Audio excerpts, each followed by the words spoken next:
باللہ من الشیطان اللعین الرجیم بسم اللہ الرحمن الرحیم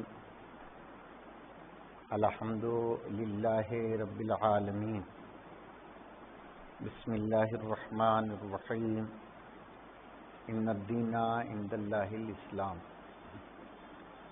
عزیزان گرامی، ہم سب جس دین کی پیروی کر رہے ہیں، جسے دین اسلام کہتے ہیں، اس میں زندگی کا کوئی ایسا مرحلہ نہیں ہے جس کے لیے کچھ نہ کچھ راہ ہدایت نہ دی۔ اسی میں آپ دیکھیں کہ پروردگار ہر بندے سے اپنی اطاعت اور اپنے محرمات سے دوری چاہتا ہے۔ جو حکم دیا ہے اسے بجا لے آؤ، اور جس سے منع کیا ہے اس سے رک جاؤ۔ سب سے اہم عبادت یہی ہے۔ کچھ چیزیں اس نے واجب قرار دے دی اور کچھ ہمارے اختیار میں دے دیا، بتا دیا دیکھو اس کا یہ ثواب ہے، اس کا یہ حکم ہے، اس کا یہ حکم ہے۔ اور جو بندہ جتنا زیادہ اس کے حکم کا پابند بنتا چلا جاتا ہے، اتنا ہی زیادہ اللہ سے قریب ہوتا چلا جاتا ہے۔ اسی میں ایک عمل ہے کہ مسلمانوں کے لیے کوشش کرنا۔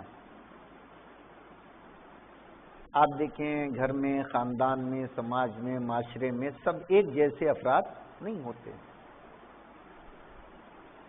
کوئی علمی اعتبار سے اچھے ہیں، کوئی فکری اعتبار سے بہت اچھے ہیں، ان کی فکر اچھی ہے، نئی جستجو رہتی ہے، کچھ نہ کچھ وہ تلاش کیا کرتے ہیں، کچھ ڈیسیزن وغیرہ بہت اچھے لے لیا کرتے ہیں وقت کے پر، جس سے ان کا سماج و معاشرہ کامیاب و کامران بنا رہتا ہے۔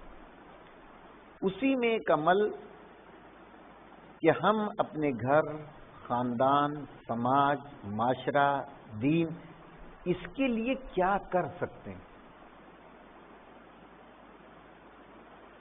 اگر اس سلسلے میں ہم کوشش کرتے ہیں تو ہمیں کیا فائدہ ہے؟ دوسرے لفظوں میں جہاں اسلام نے کیا کہا، امر بالمعروف نہی عن المنکر، اچھائیوں کا حکم دینا، برائیوں سے روکنا۔ ویسے آپ دیکھیں جتنے بھی اپرادھ ہوتے ہیں اس کے زیادہ دشمن ہوتے جاتے ہیں جو روک ٹوک کرتا ہے، یہ نہ کرو، یہ نہ کرو، یہ نہ کرو۔ اس لیے کہ انسان ہر چیز کو اچھا ہی سمجھتا ہے اور کرنے کی ہی کوشش کرتا ہے، اور جب اسے روکیے تو اسے برا لگتا ہے۔ لیکن اگر آپ اس سلسلے میں کوشش کریں تو امام فرماتے ہیں کہ اپنے اوپر لازم قرار دے دو، یعنی واجب کے بعد اگر کوئی لفظ بہت زیادہ امپورٹنٹ استعمال ہوتا ہے تو وہ لازم۔ لوگوں کو قربتاً الی اللہ نصیحت کرنا کوئی مطلب نہیں ہے، یہ تھوڑا سا غلط دکھ رہا ہے۔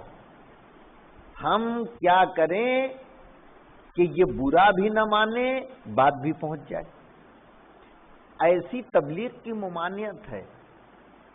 آپ چاہے جسے بھلے وہ غلط کر رہا ہے، رکوع صحیح نہیں کر پا رہا ہے، آپ اسے 50 آدمی 90 سال کے ہو گئے، 50 سال کے ہو گئے، 2 رکعت نماز نہیں پڑھ سکتے، نہیں، آپ اسے صفوں میں دیکھ رہے ہیں، کسی بھی وقت اسے بلا لیں، کبھی مل جائیں، کبھی اس کے تو اسے اطمینان سے آسانی کے ساتھ سمجھائیں۔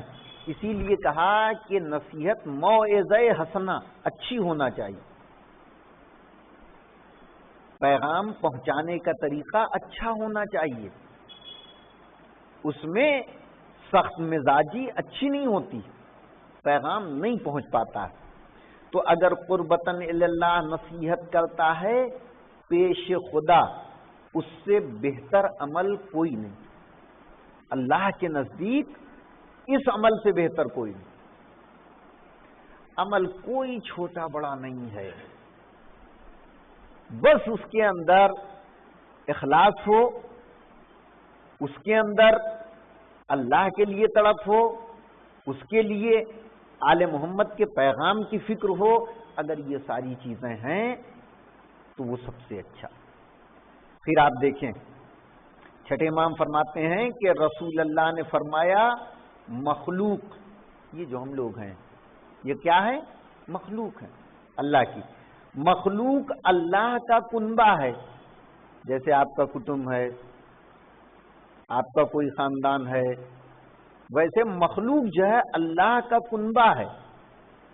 پس خدا کے نزدیک محبوب وہ ہے، اللہ کس کو دوست رکھتا ہے؟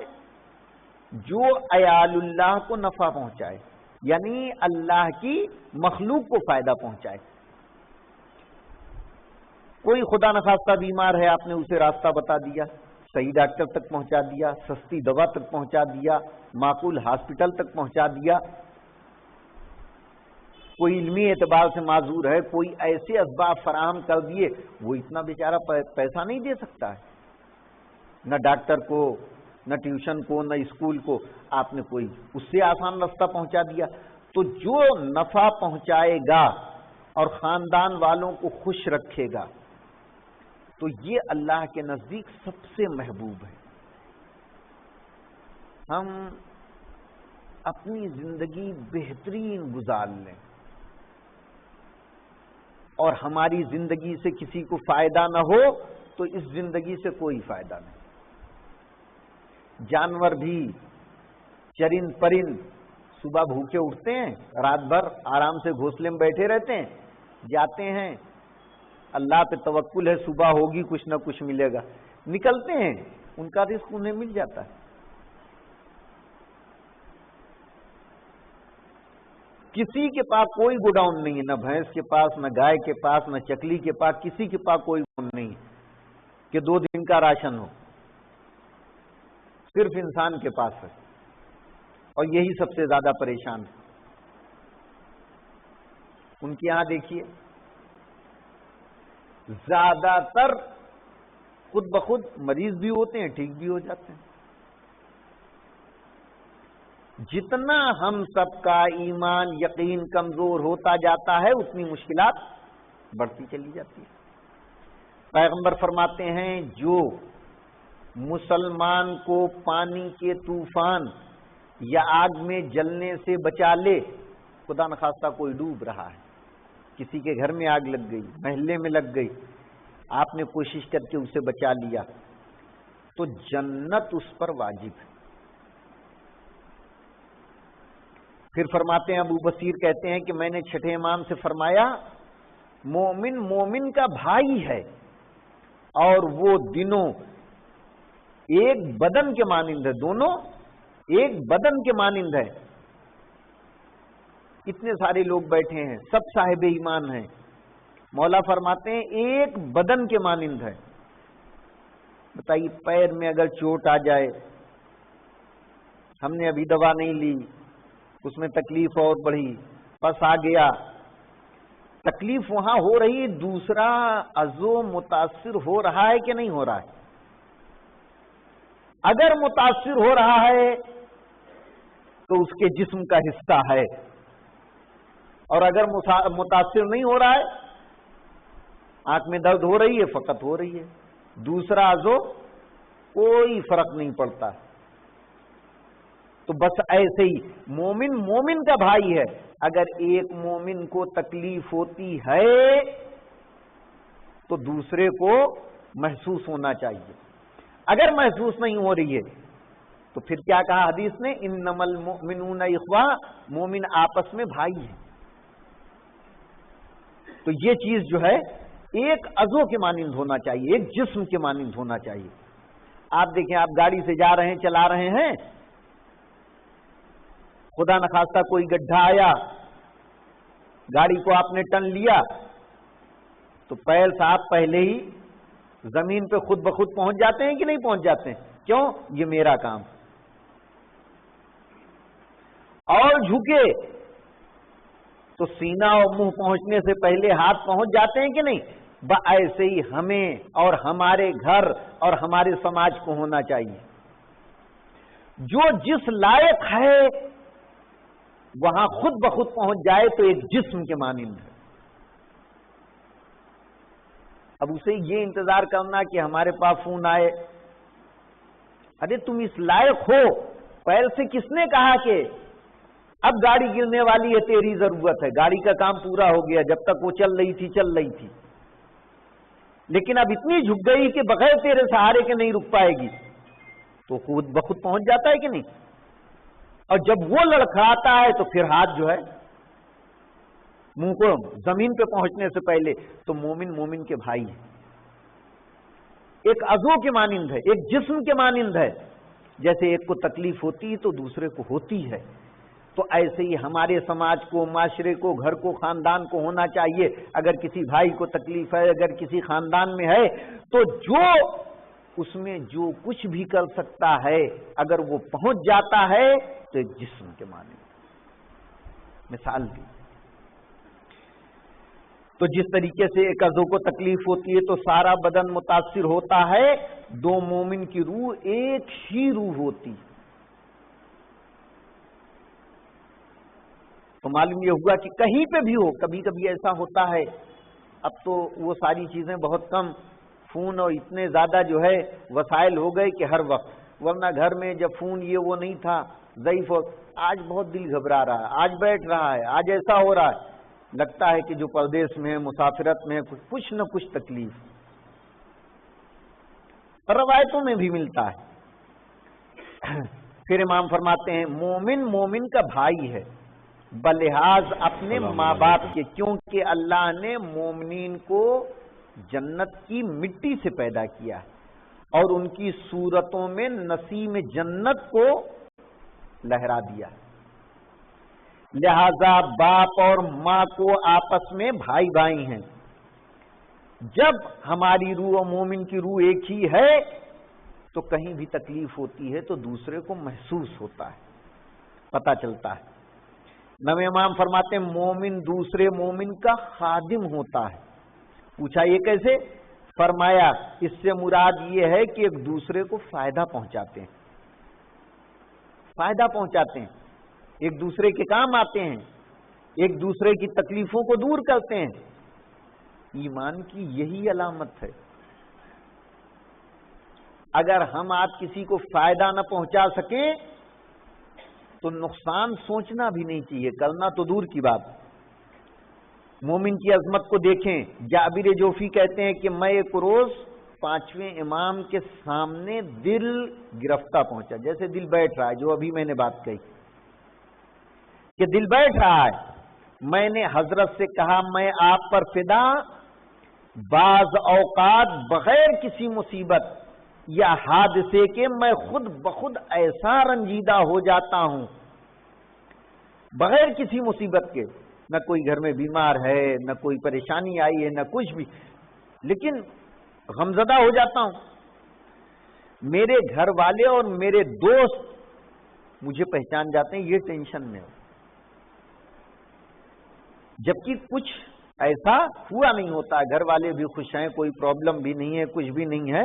حضرت نے فرمایا اے جابر جوفی, اللہ نے مومنین کو جنت کی مٹی سے بنایا ہے, پیدا کیا ہے, اور ان میں اپنی قدرت سے ایک ہوا کو چلایا ہے, کیونکہ مومن مومن کا بھائی ہے. لہذا جب یہ ہوا چلتی ہے کسی شہر میں غم کے ساتھ تو مومن کہیں بھی ہو غمزدہ ہو جاتا ہے. یعنی پاکستان میں ایک مومن بھائی ہے, لبنان میں ہے, سیریا میں, کوئی مصیبت ان پہ نازل ہوئی, اس کا اثر ایمان کے اعتبار سے اسے پتہ چل جاتا ہے. امام نے کیا بتایا؟ اے جابر جوفی, چونکہ اللہ نے ایک ہی مٹی سے پیدا کیا ہے اور نسیم جنت کو پھیلایا ہے, لہذا اگر مومن کہیں بھی غمزدہ ہوتا ہے تو تم مومن ہو تو تمہارے اوپر اس کا اثر پڑے گا. دعا کرتے ہیں پروردگار ہم سب کو اہل بیت کی سیرت پہ چلنے کی توفیق عطا فرما, مزارات مقدسہ کی حفاظت فرما, علماء علام کے سایوں کو ہمارے سروں پہ باقی فرما, امام زمانہ کے ظہور میں تعجیل فرما, ہم سب کو ان کے ایوان و انصار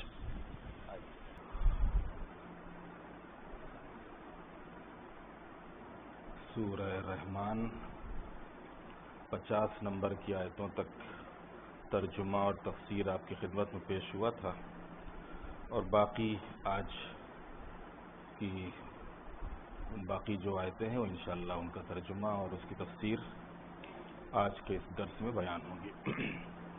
اعوذ باللہ من الشیطان اللعین الرجیم، بسم اللہ الرحمن الرحیم،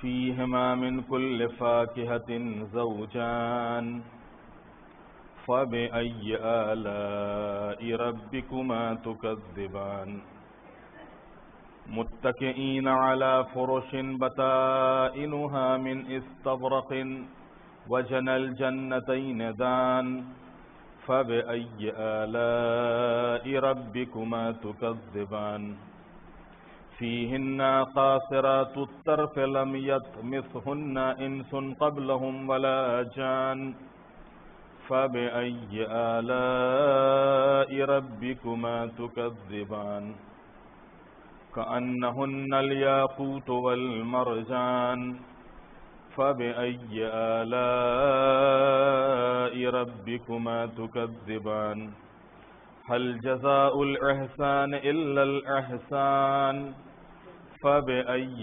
آلاء ربكما تكذبان ومن دونهما جنتان فبأي آلاء ربكما تكذبان مدهامتان فبأي آلاء ربكما تكذبان فيهما عينان نضاختان فبأي آلاء ربكما تكذبان فيهما فاكهة ونخل ورمان فبأي آلاء ربكما تكذبان فيهن خيرات حسان فبأي آلاء ربكما تكذبان حور مقصورات في الخيام فبأي آلاء ربكما تكذبان لم يطمثهن إنس قبلهم ولا جان فبأي آلاء ربكما تكذبان متكئين على رفرف خضر وعبقري حسان فبأي آلاء ربكما تكذبان تبارك اسم ربك ذي الجلال والإكرام صدق اللہ العلی العظیم۔ پھر تم اپنے رب کی کس کس نعمت کو جھٹلاؤ گے؟ ان دونوں میں 2 چشمے بھی جاری ہوں گے۔ یہ جو اللہ نے باغوں کا وعدہ کیا ہے کہ جنت میں 2 باغیں ہوں گی، 2 نہریں ہوں گی، تو ان باغوں کے لیے ارشاد ہو رہا ہے کہ وہ باغیں ایسی ہوں گی کہ جہاں کے اوپر ہر باغ میں 2 چشمے جاری ہوں گے۔ اور پھر تم اپنے رب کی کس کس نعمت کا انکار کرو گے؟ ان دونوں میں ہرے میوے کے جوڑے ہوں گے، ایک ایک میوے کے 2 درخت، معلوم ہوا کہ 2 انار کے ہیں، 2 سیب کے ہیں، 2 اس طریقے کے ہیں، یہ سب، یا اس سے مراد لائن بھی ہو سکتی ہے کہ ایک لائن سیب کی ہے تو ایک لائن سنترے کی ہے تو ایک لائن اپنا کسی اور پھل کی ہے۔ تو بہرحال اس میں یہ جو میوے جو ہوں گے ان کے ہر میوے کے جوڑے ہوں گے، ان دونوں میں ہر میوے کے جوڑے ہوں گے۔ پھر تم اپنے رب کی کس کس نعمت کا انکار کرو گے؟ یہ لوگ ان فرشتوں پر تکیہ لگائے بیٹھے ہوں گے جن کے استر اطلس کے ہوں گے، اور ان دونوں باغات کے میوے انتہائی قریب سے حاصل کر لیں گے۔ جنت کے میووں کی خصوصیت یہ ہے کہ آپ کو جنت میں جیسے یہاں ہوتا ہے تو اب آم کو توڑنا ہے تو ہمارے خنچا بولتے ہیں، وہ ایک ہوتی ڈنڈی ہوتی ہے ایک لاٹھی سی، اس کے اندر وہ ایک جالا بنا ہوتا ہے، اس کو کھنچا بولتے ہیں، اس کے ذریعے سے وہ آم توڑتے ہیں۔ تو جنت میں آپ کو کھنچا ونچا لگانا نہیں پڑے گا، کیا وہاں جا کے کھنچا لگاؤ، کھنچے سے توڑ کے لاؤ، یا پیڑ پہ چڑھ کے جاؤ تو چڑھ کے توڑ کے لاؤ۔ وہاں آپ کے پاس آپ نے تصور کیا کہ ہم کو سیب کھانا ہے، وہ سیب آپ کے سامنے سچ کے آ جائے گا۔ آپ نے جس پھل کا تصور کیا، جس نعمت کا تصور کیا، وہ نعمت سچ کے آپ کے سامنے آ جائے گی۔ تو وہی یہاں کے اوپر ارشاد ہو رہا ہے کہ پھر تم اپنے رب کی کن نعمتوں کا انکار کرو۔ یہ لوگ ان فرشتوں پر تکیہ لگائے بیٹھے ہوں گے جن کے استر اطلس کے ہوں گے، ان دونوں باغات کے میوے انتہائی قریب سے حاصل کر لیں گے۔ پھر تم اپنے رب کی کس کس نعمت کا انکار کرو گے؟ ان جنتوں میں محدود نگاہ والی حوریں ہوں گی۔ اب یہاں پر محدود نگاہ سے مراد یہ ہے کہ جو شرم کی وجہ سے اپنی نظریں جھکائے رہتی ہیں، ایسی شرمیلی حوریں ہوں گی ان باغوں کے اندر۔ محدود نگاہ والی حوریں ہوں گی جن کو انسان اور جنات سے کسی نے پہلے چھوا بھی نہیں ہوگا۔ پھر تم اپنے رب کی کس کس نعمت کا انکار کرو گے؟ وہ جو حوریں ہوں گی ان کی خدمت کے لیے اور ان کے لیے اس طرح کی ہوں گی جیسے سرخ یاقوت ہوتا ہے۔ یاقوت تو آپ نے دیکھا ہے، یہ تو عقیق ہو گیا، اور یاقوت جو ہوتا ہے اس کا کلر، یہ جیسے انار کا داڑم کا دانہ نہیں ہوتا ہے، بالکل داڑم کے انار کے دانے کے طریقے سے اس کا رنگ ہوتا ہے۔ تو اس میں کہہ رہے کہ جو حوریں ہوں گی تو بالکل یاقوت کی طریقے سے، نہیں سرخ، ایک دم بالکل سرخ یاقوت اور مونگے کی طریقے سے۔ پھر تم اپنے پروردگار کی کس کس نعمت کا انکار کرو گے؟ اب یہاں کے اوپر پھر تھوڑا سا انداز بدل جاتا ہے۔ جنت اور جہنم کا تذکرہ کرنے کے بعد اب پھر کیا احسان کا بدلہ احسان کے سوا کچھ اور ہو سکتا ہے؟ لیکن یہ انداز بدلا نہیں ہے۔ یہاں اگر آپ شروع سے دیکھیں تو وہی یہ آخر میں اس کا نتیجہ ہے کہ اگر آپ نے اچھا کام کیا ہے تو اچھے کا بدلہ کیا ہوگا؟ اچھا۔ اگر آپ نے غلط کام کیا ہے تو غلط کا بدلہ کیا ہوگا؟ غلط۔ تو حل جزاء الاحسان الا الاحسان، نیکی کا بدلہ سوائے نیکی کی کچھ ہے ہی نہیں۔ اگر آپ نے دنیا میں نیکی کی ہے تو آخرت میں کیا پاؤ گے؟ نیکی۔ اگر آپ نے دنیا میں بدی کی ہے تو آخرت میں کیا پاؤ گے؟ بدی۔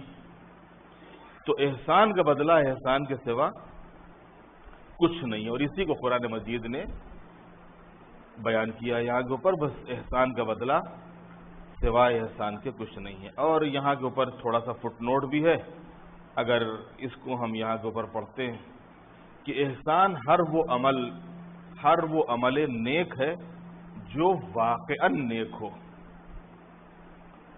اور نگاہ پروردگار میں نیک کہے جانے کے قابل ہو، تاکہ وہ اس کا اجر دے سکے، ورنہ خیالی نیکیوں کی کوئی قیمت نہیں ہے۔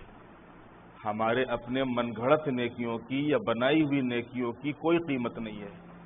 نیکی وہی ہے جس کو اللہ نیکی قرار دے، یا جو اللہ کی بارگاہ میں نیکی کے طور کے اوپر قبول ہو۔ بہت سی چیزیں ہوتی ہیں، نیکی تو ہوتی ہیں لیکن وہ نیکی رہ نہیں جاتی ہیں۔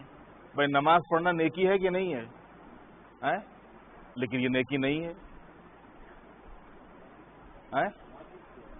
نہیں نیکی ہے بھی نہیں، واجب تو ہے ہی ہے۔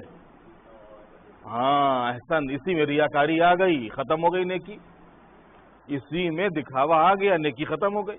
نماز نیکی ہے لیکن دکھاوا آ گیا، ختم ہو گئی نیکی۔ اسی طریقے سے باقی اور دوسرے اعمال اور دوسری چیزیں بھی ہیں۔ ایک دوسرے کی مدد کرنا نیکی ہے کہ نہیں کہ نیکی ہے؟ اس میں کہیں سے پہلو ایک دوسرا آ گیا، تعریف والا آ گیا، ختم ہو گیا، اب وہ نیکی ہے، نیکی نہیں رہی۔ تو کہتے ہیں نیکی وہ ہو جو واقعی نیکی ہو، آپ کے من میں نیکی نہ ہو کہ ہم نے تو نیکی کر دی ہے۔ نیکی کرنے سے نہیں ہوتی، نیکی اگر ہے تو واقعی وہ نیکی ہو۔ بہت سے ایسے موقع ہوتے ہیں کہ جہاں کے اوپر ہمارا کوئی نہ کوئی بینیفٹ یا ہمارا کوئی نہ کوئی اس میں ایک کہتے سوارتھ ہمارا جو ہے وابستہ ہوتا ہے. خود والدین کی خدمت آپ لے لیجئے. والدین کی خدمت نیکی ہے کہ نہیں نیکی ہے؟ لیکن اب اگر یہی نیکی ہم احسان جتا کے کریں تو یہ نیکی رہے گی؟ نہیں نیکی رہے گی. اگر آپ نے احسان جتا کے کیا ہے تو یہ نیکی نہیں رہے گی. یا اگر من میں یہ آ گیا کہ اگر ہم اپنے والدین کو نہیں رکھیں گے تو سماج کیا کہے گا، اس کا مطلب یہ ہے کہ سماج نہ کہتا تو آپ ان کو نکال دیتے. سماج کے خوف سے آپ ان کو رکھے ہوئے ہیں اپنے پاس، اور اگر سماج کا ڈر نہ ہوتا تو آپ ان کو باہر کر دیتے، کھانا بھی نہ دیتے.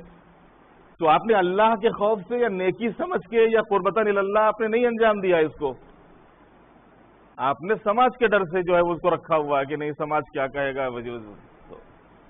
تو نیکی کہہ رہے ہیں کہ احسان ہر وہ عمل نیک ہے جو واقعاً نیک ہو اور نگاہ پروردگار میں نیک کہے جانے کے قابل ہو، تاکہ وہ اس کا اجر دے سکے، ورنہ خیالی نیکیوں کی کوئی قیمت نہیں ہے.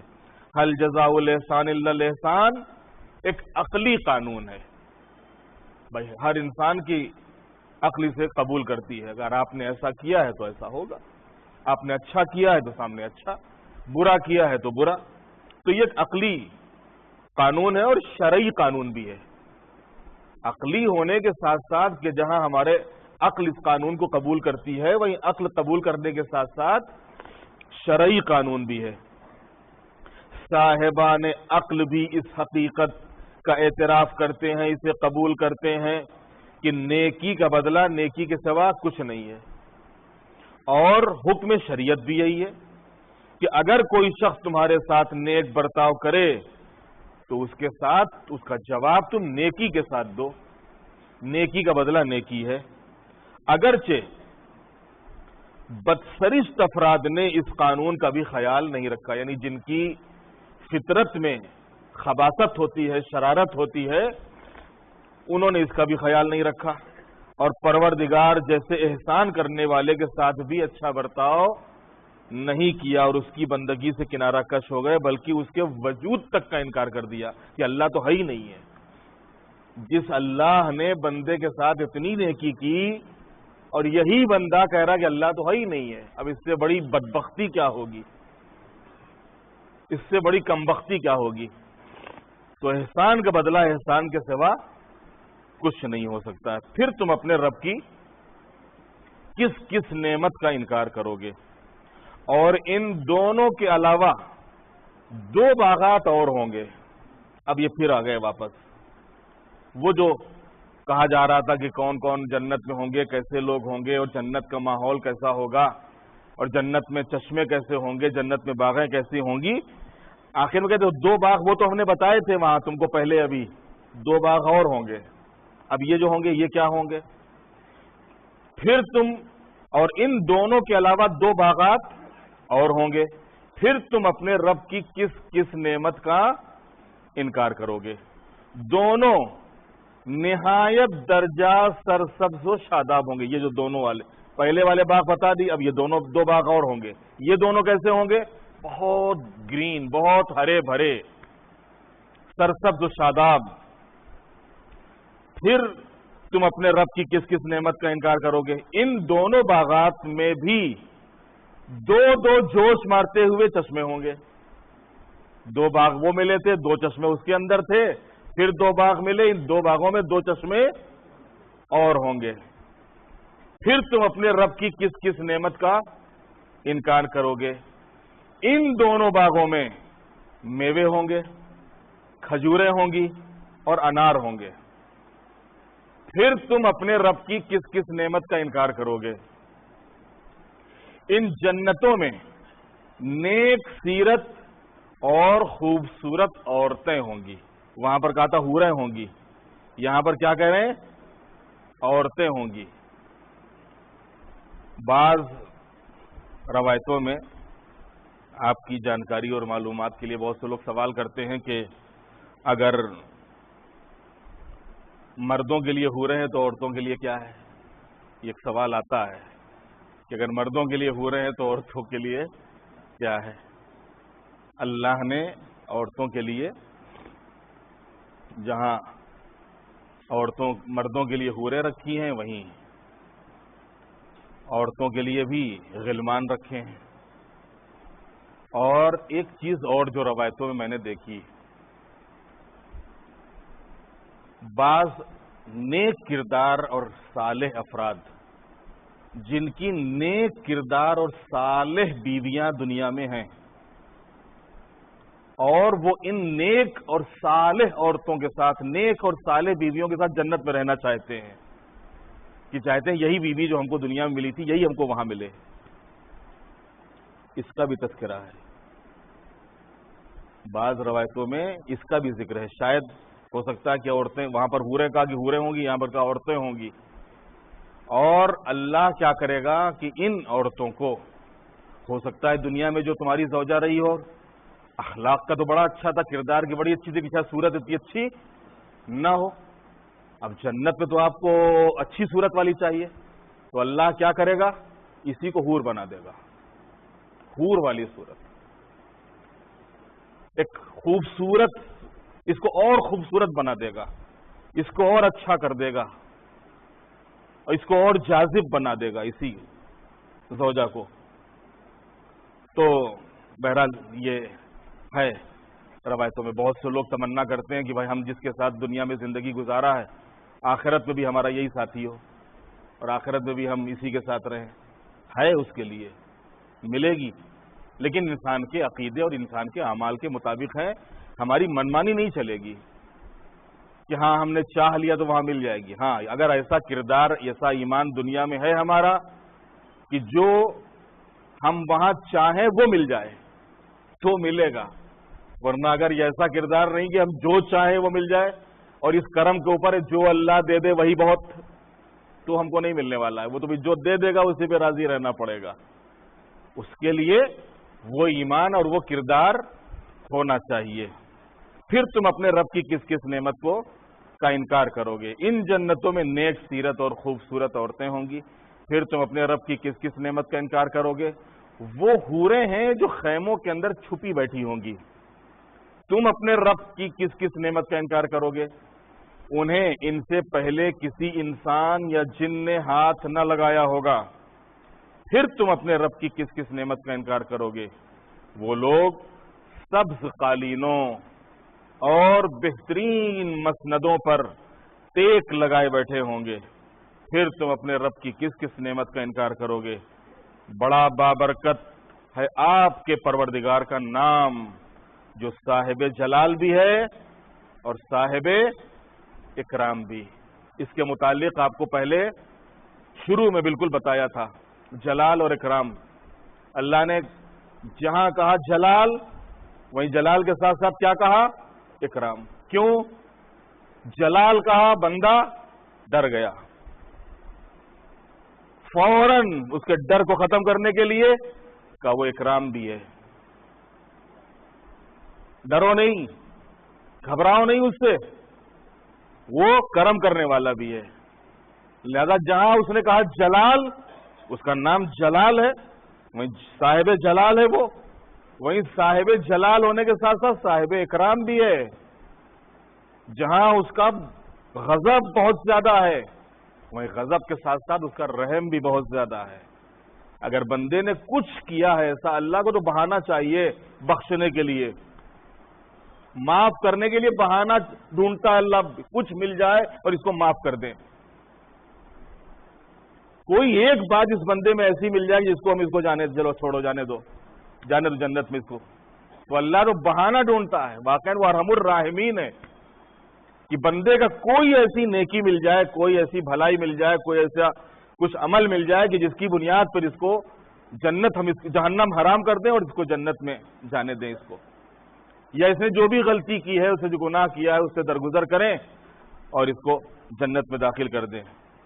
سورہ کی ابتدا میں ذوالجلال اور اکرام وجہ رب کی صفت کے طور پر استعمال ہوا ہے، اور یہاں اسم کی صفت نہیں ہے بلکہ خود رب کی صفت ہے، جو اس بات کی علامت ہے کہ وجہ رب سے مراد ذات پروردگار ہے.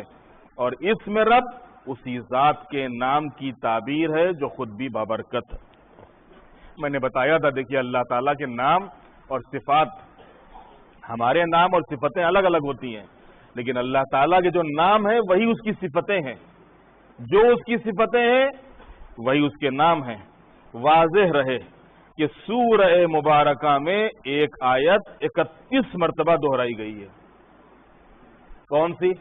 فَبِأَيِّ آلَاءِ رَبِّكُمَا، کتنی مرتبہ؟ 31 مرتبہ اس آیت کو دہرایا گیا ہے، لیکن اسے تکرار نہیں کہا جا سکتا، اس کو آپ ریپیٹیشن نہیں کہیں گے۔ کیوں ریپیٹیشن نہیں کہیں گے؟ اس لیے کہ ہر آیت کے بعد ایک الگ مفہوم، ایک الگ نعمت کا تذکرہ ہے۔ ریپیٹیشن وہاں ہوتا کہ جہاں ایک نعمت کے بعد اس کو بار بار کہا گیا ہوتا، وہاں ہوتا ریپیٹیشن۔ ہو سکتا ہے اعتراض کرنے والا اعتراض کر دے کہ اللہ کو یہ 31 مرتبہ کیا کہنے کی ضرورت تھی، ایک مرتبہ کہہ دیا تھا کہ ہاں بھائی کن کن نعمتوں کو جھٹلاؤ گے، آخر میں کہہ دیتا کہ تم ہماری ساری نعمتوں کو بیان کرنے کے بعد آخر میں کہہ دیتا کہ تم کن کن نعمتوں کو جھٹلاؤ گے، لیکن نہیں، آخر میں نہیں کہا، ہر نعمت کے بعد اس نے، تو لہذا ریپیٹیشن نہیں ہے یہ، تو 31 مرتبہ دہرائی گئی ہے، لیکن اسے تکرار نہیں کہا جا سکتا، اس لیے کہ ہر آیت میں ایک خاص نعمت کا تذکرہ ہے، اور ہر آیت میں نعمت سے مراد وہ شے ہے جس کا اس سے پہلے تذکرہ کیا گیا ہے، لہذا یہ ایک معنی کی تکرار نہیں ہے بلکہ ایک عبارت ہے جو متعدد مقامات پر مختلف معنی میں استعمال ہوئی ہے، اور یہ قرآن مجید کے کمال بلاغت کی علامت ہے کہ قرآن مجید یعنی جو اللہ کا کلام ہے کس قدر فصیح اور کس قدر بلیغ ہے یہ اللہ تعالیٰ کا کلام۔ صدق اللہ العلی العظیم۔ اور اس کے بعد انشاءاللہ سورہ واقعہ اور اس کا ترجمہ اور اس کی تفسیر آپ کی خدمت میں پیش کی جائے گی۔ آج اذان کا ٹائم کیا ہے؟ 12 ہے، چلیے ٹھیک ہے۔ اللہم صلی علی محمد وعلی محمد بحق الزہراء وابیہا وبعلہا وبنیہا بار الہا۔ اس چھوٹی سی کوشش کو اپنی بارگاہ میں قبول فرما، ہم سب کو علم اور عمل کے زیور سے آراستہ فرما، مومنین جہاں جہاں بھی آباد ہیں ان کی جان مال عزت آبرو کی حفاظت فرما، مظلوموں کی مدد فرما، ظالموں کا خاتمہ فرما، مولا امام زمانہ علیہ السلام کے ظہور میں تعجیل فرما، ہم سب کو امام کے غلاموں اور ان کے ناصروں میں شمار فرما۔ آپ حضرات سے گزارش ہے کہ ایک مرتبہ سورہ حمد تلاوت فرما کر اس درس میں جو حضرات موجود ہیں ان کے مرحومین اور وہ ہمارے تمام مراجع اور علماء اور شہداء اور صدیقین اور صالحین جو آج ہمارے درمیان میں نہیں ہیں ان کی ارواح کو بخش دیں۔